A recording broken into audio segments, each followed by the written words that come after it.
Greetings, welcome back. In this video, we have a compilation of some interesting AITAs. Let us know down below in the comments how you'd handle some of these situations yourself. And of course, be respectful. AITA for not eating $200 worth of food. I, 23 female, was visiting my boyfriend, 23 male, and his family in their state. On my last day there, my boyfriend said he wanted to take his family and I out to dinner. He chose the restaurant, which is a place he loves, and invited 5 of his family members. We went to a restaurant where you pay for all you can eat BBQ and sushi. I am not a big fan of red meats but I will eat them occasionally. I tend to stick to chicken and seafood and do not eat pork. You cook the meats there by yourself, and my boyfriend ordered a lot of pork and beef for us. I ordered chicken myself, shrimp, rice, and veggies. I ate all of my food and made sure not to bite off more than I could chew. They charge you extra for whatever you don't eat. My boyfriend offered me beef, and I had some of that, but when he offered me pork, I hesitated. But he gave me a stern look, and I felt forced to eat a small slice. He even tried to give me more pork and trick me into thinking it was chicken thigh. But I said no, I'm full. Well, after that, my boyfriend's mood shifted towards me, and I could tell he was angry. After the dinner in the car, he said he was upset.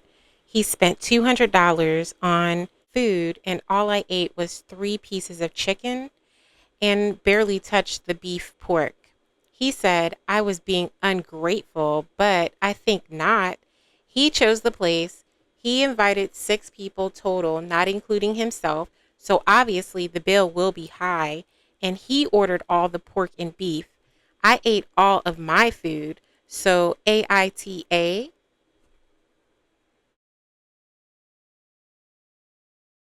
AITJ for cutting off my broke best friend after he said my job was beneath him.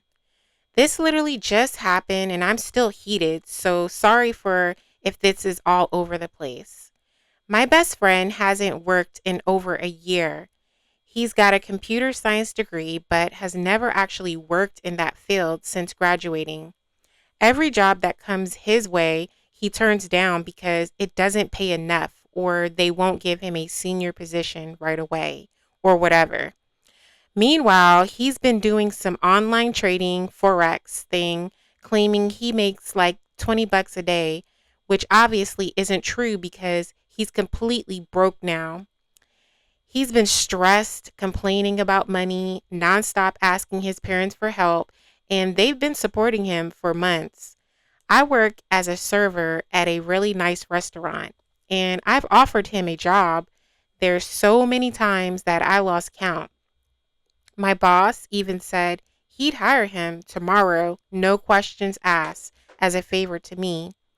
Full time, good tips, decent money. My friend keeps saying no without really explaining why. Today he calls me saying his parents finally cut him off and ask if he can borrow money.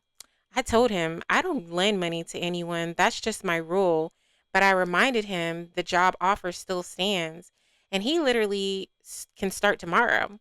He says no again, and I finally snap a little and ask him why he keeps turning this down when he's literally broke and desperate. That's when he finally tells me the truth.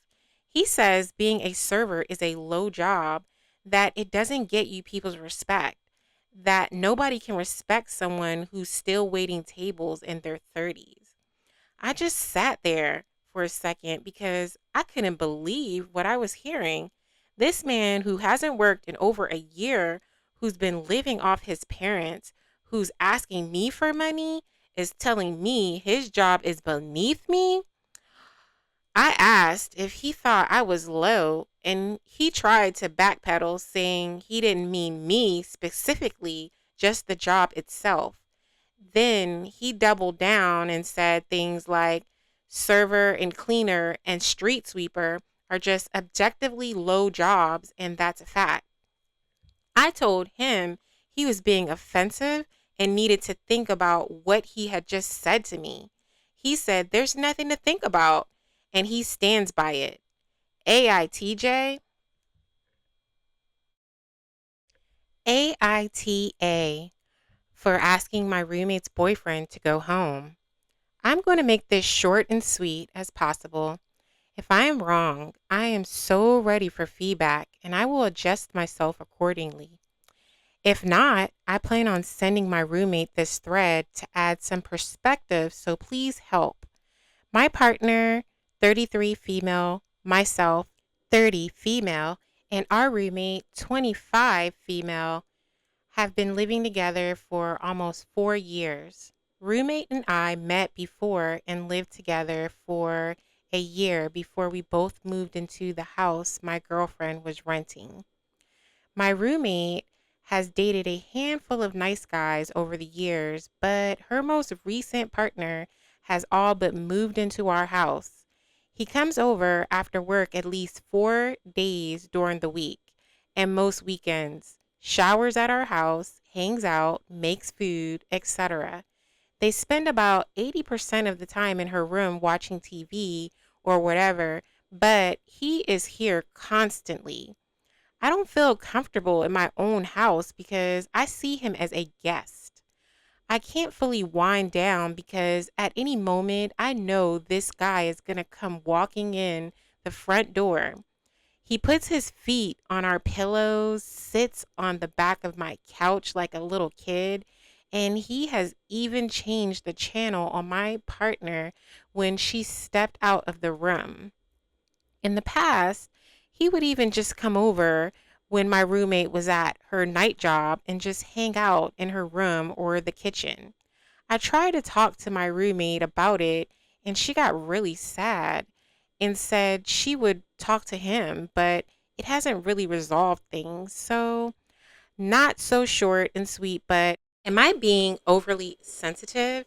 He's not a bad guy. He's just kind of loud, doesn't really respect our stuff, and mostly we didn't agree to live with a boy. Does anyone have advice? We do not have a lease or a traditional landlord situation, so that is no help. Update. Thank you all for the advice.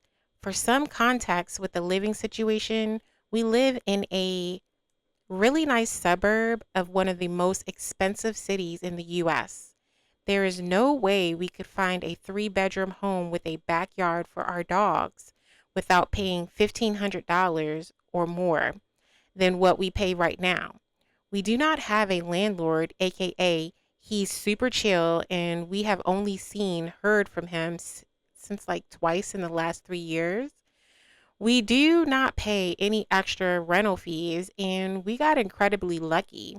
It sucks because I really appreciate my roommate's friendship and I don't want to hurt her feelings, but you all, except for the handful of 14-year-olds who are mean for fun, right? We plan on having a meeting this weekend to see what our next steps are. Either he needs to be here less or we need to find other living arrangements. I will probably post how that conversation goes. Thank you for the encouragement and the thought.